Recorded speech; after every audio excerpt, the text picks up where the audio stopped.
Medyo masakit sa mata to, kaya kung ayaw mong panoorin, huwag mo na lang panoorin. Uncle Boss. Aray ko po, sinayang. Dito pala yung tsura niya. Lagay muna natin dito. Konting mantika, bawang lang. Konting bota. Lagyan na natin tong Uncle Boss nyo. Ang bago saing na kanin. Konting crush kita black pepper. Lagyan natin ng konting asol. 2 egg yolk. Sumama ko siya. Tignan natin kung saan siya nagkulang. Tingnan niya naman kasi ito nabili ko sa grocery. Wagyu cubes, Tokyo. Sarap. Alam nyo na yan, mantika. Medyo matigas pa yung loob na ito. Pang. Kung in-expect yun, ang bango niya. Separate muna natin. Yun o. Curious ko anong lasa na itong Wagyu beef na to. Tikman natin. Kaki, napakasarap niya, be. Niluto ko na lahat this para di sayang.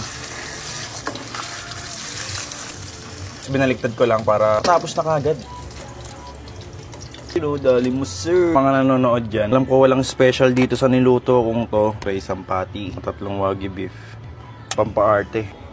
So yun lang, tara, breakfast tayo sa gabi. Kaya ako binidyo to. Gusto ko i-try yung camera ko na action fight. Ayan, ewan ko nakikita nyo kaya kung maganda ba. Tara!